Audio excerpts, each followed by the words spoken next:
శ్రీ గురుభ్యో నమః. శ్రీమాత్రే నమః. మా భక్తి టీవీని ప్రోత్సహిస్తున్నటువంటి మా ప్రేక్షకులందరికీ ధన్యవాదాలు తెలియజేస్తూ 15 సెప్టెంబర్ నుంచి 21 సెప్టెంబర్ వరకు గల కాలానికి రాశి ఫలితాలు ఎలా ఉన్నాయో తెలియచెప్పుకుందాము. ముందుగా గ్రహస్థితులు. వృషభంలో గురువుగారు, మిథునంలో కుజుడు, సింహంలో రవి బుధులు, అలాగే కన్యలో శుక్రకేతువులు, చంద్రుడు మకర రాశిలో, వక్రించిన శనిగారు కుంభరాశిలో, రాహు వచ్చేసి మీనరాశిలో. వారాంతానికి వచ్చేటప్పటికి చంద్రుని యొక్క స్థితి మకర రాశి నుంచి మేషరాశికి వచ్చి ఉన్నది. అలాగే రవి యొక్క స్థితి సింహరాశి నుంచి కన్యారాశికి వచ్చి ఉన్నది. శుక్రుని యొక్క స్థితి కన్యారాశి నుంచి తులారాశికి వచ్చి ఉన్నది. ఈ 3 గ్రహాల యొక్క మార్పులు జరిగి ఉన్నాయి. ఇక గ్రహాల యొక్క దృష్టుల విషయానికి వస్తే గురువుగారి యొక్క పంచమ దృష్టి శుక్రకేతువుల మీద పడుతూ వారాంతానికి రవికేతువుల మీదకి ప్రసరిస్తూ ఉన్నది. అయితే అడ్మినిస్ట్రేషన్ పవర్ అనేది చాలా చాలా బాగుంటుంది.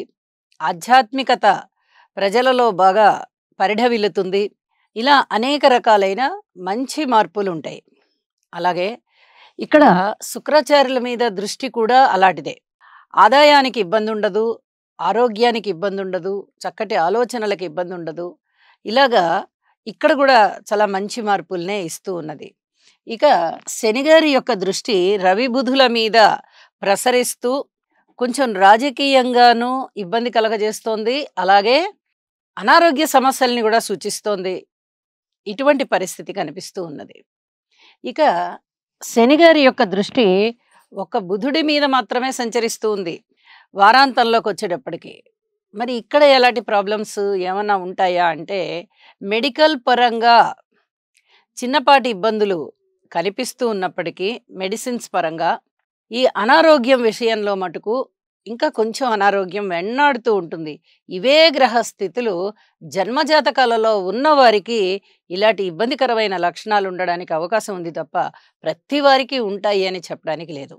గోచారంలో ప్రతి మనిషికి ఫలితాలు కనిపించవు. ఎవరెవరి జన్మజాతక రీత్యా గ్రహస్థితులు ఏ విధంగా ఉంటాయో అవి గోచార రీత్యా అనుసంధానింపబడినప్పుడు అంటే ఒక్కటైనప్పుడు మాత్రమే ఆ మంచి లక్షణాలైనా చెడు లక్షణాలైనా ఉంటాయి అని చెప్పి దానికి తగిన ఫలితాలు ఉంటాయి అని చెప్పి తెలియజేస్తూ, అయితే ఈ గ్రహ సమ్మేళనాల సంగతి ఇలా ఉంచితే గ్రహాల దృష్టుల విషయంలో మనము గురువుగారికి చెప్పుకున్నాము, శనిగారికి చెప్పుకున్నాము. అలాగే కుజునికి కూడా ఇక్కడ 4వ దృష్టి ఉన్నది కాబట్టి కుజుడు నీచ శుక్రుణ్ణి చూస్తున్నారు. నీచలో ఉన్నటువంటి శుక్రుడితో కలిసి ఉన్న కేతువుని చూస్తున్నారు. ఇది చాలా జాగ్రత్తగా ఉండవలసినటువంటి విషయం. నిజానికి వారాంతంలోకి వచ్చేటప్పటికి శుక్రుని యొక్క స్థితి నీచ నుంచి స్వస్థానంలోకి వెళ్ళిపోతుంది. కాబట్టి భయపడాల్సింది అయితే లేదు. కానీ ఈ కుజుని దృష్టి ఇంకా 4వ దృష్టి పడుతోంది కదా. ఈ పడుతూ ఉన్నంత కాలము ప్రేమ వ్యవహారాల విషయంలో అధిక జాగ్రత్తలు పాటించాలి. ముఖ్యంగా 13 ఏళ్ళు 14 ఏళ్ల వయస్సు ఉన్నటువంటి పిల్లలందరూ కూడా ఎటువంటి ఆకర్షణలకి లోను కాకండి. ఇంట్లో తల్లిదండ్రుల పట్ల ఎంత ప్రేమగా ఉంటారో మీరు అదే ప్రేమ బయట వాళ్ళు చూపిస్తారు అని చెప్పి అనుకోకండి. ఇంకా మీకు పూర్తిగా తెలిసినటువంటి వయస్సు రాలేదు మీకు. మీరు ఎవరిని చూసినా మన అమ్మ, మన నాన్న, మన అక్క, మన అన్న లాగానే మనతో ఎఫెక్షన్‌గా మాట్లాడుతున్నారని అనుకుంటారు.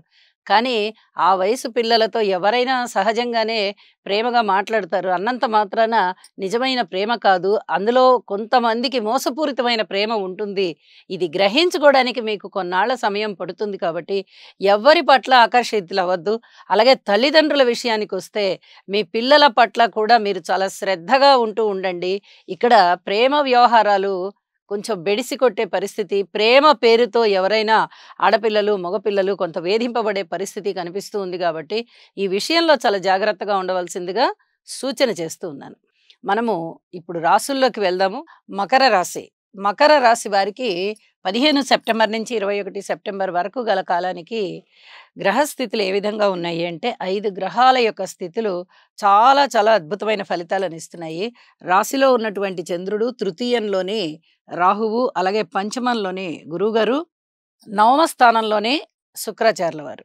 ఈ 5 గ్రహాల యొక్క అద్భుతమైనటువంటి ఫలితాలు చాలా చాలా మకర రాశి వారికి మేలు చేస్తున్నాయని చెప్పడంలో సందేహం లేదు. ఏలినాటి శని ఉంటూ ఉన్నప్పటికీ ఇంకా ద్వితీయ రాశిలో ఏలినాటి శని జరుగుతోంది. అయితే ఈ ఏలినాటి శని యొక్క ప్రభావము ఎందువల్ల తగ్గిపోయింది అంటే, గురువుగారి యొక్క నవమ దృష్టి రాశి మీద ఉంటూ ఉండడం వల్ల రాశి బలోపేతమయ్యి ఏలినాటి యొక్క శని ప్రభావం తగ్గిపోయింది అని చెప్పి తెలియచెప్పడం జరుగుతోంది. అలాగే పుత్రుల వల్ల చాలా చాలా సంతోషం కలుగుతుంది. సంతానం లేని వారికి సంతానం కలుగుతుంది. దైవ కార్యాలు చేస్తారు. అలాగే దైవభక్తి పెరుగుతుంది. తదుపరి ధనానికొచ్చిన ఇబ్బందయితే ఏమి కనిపించట్లేదు. ధనము చక్కగా లభిస్తుంది. అలాగే కీర్తి ప్రతిష్టలు లభిస్తాయి. అన్నదమ్ముల సహాయ సహకారాలుంటాయి. బంధుమిత్రుల సహాయ సహకారాలుంటాయి. అనేక విధాలుగా మకర రాశి వారికి బావుంది అని చెప్పొచ్చు. అలాగే మానసిక సంకల్పం ఏదైతే చేస్తారో, ఏ పని ప్రారంభించడానికైనా ఈ సంకల్ప బలం అనేది చాలా చక్కటి ఫలితాన్ని ఇస్తుంది అని చెప్పి తెలియచెప్పడం జరుగుతోంది. అలాగే షష్ఠ స్థానంలో కుజుడు కూడా యోగిస్తున్నారు.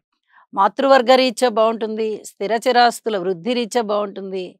ఉద్యోగ అవకాశాలు బావుంటాయి. ఆదాయం పెరుగుతుంది. రుణాలు దొరుకుతాయి. ధనానికి లోటుండదు. శత్రువులు తగ్గిపోతారు.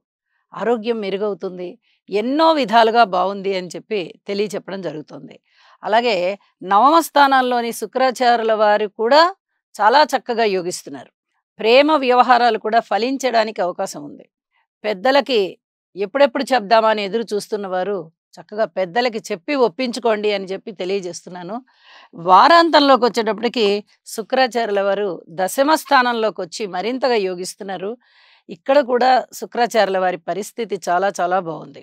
నవమ స్థానంలోకి వచ్చిన రవి గారి వల్ల ఏమి పెద్దగా ఉపయోగం కనిపించడం లేదు. అలాగే చతుర్థంలోకి వచ్చినటువంటి చంద్రుడి వల్ల కూడా ఉపయోగం కనిపించడం లేదు. కానీ ఇక్కడ రాశిలో ఉన్నప్పుడు మాత్రం అనేక విధాల లాభాలను ఇస్తున్నారు.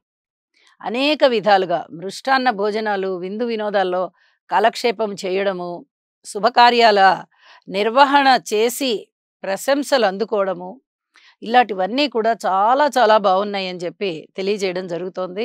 అలాగే రాజకీయాల పరంగా మటుకు కించిత్ శ్రద్ధ వహించండి, ఓర్పు కలిగి ఉండండి అని చెప్పి తెలియజేస్తున్నాను. సామాజిక పరమైనటువంటి సహాయ సహకారాలు మీకు అందుతాయి. వృత్తి, ఉద్యోగ, వ్యాపార వ్యవహారాలు ఏవైనా సరే మీకు చక్కగా బాగున్నాయి అని చెప్పి చెప్పచ్చు. బాగుండడం అంటే మీ మానసిక సంతృప్తిని పెంచుతున్నాయి. మానసికంగా కాస్త శాంతి, సంతృప్తి ఇలాంటివన్నీ కలుగుతూ ఉన్నాయని చెప్పి తెలియచెప్పడం జరుగుతోంది. ఇది చాలా చాలా చెప్పదగ్గ మంచి ఫలితాలు అని కూడా తెలియచేయడం జరుగుతోంది. ఇలా అనేక విధాలుగా ఇక్కడ మకర రాశి వారికి అనుకూలిస్తున్నాయి గ్రహాలు. ఇంకా కార్మికులు, కర్షకులు, నేత పనివారు, చేతి వృత్తుల వారు ఇత్యాది వారందరి విషయంలో బావుంది. కాస్త శారీరక శ్రమ ఎక్కువగా ఉన్నప్పటికీ ఫలితాల విషయంలో సంతృప్తిగా ఉంటారు. దూరాభార ప్రయాణాల విషయంలో కొంచెం బానే ఉంది అని చెప్పచ్చు. అష్టమ స్థానంలోనే రవి, బుధుల యొక్క కలయిక జరుగుతూ ఉంది.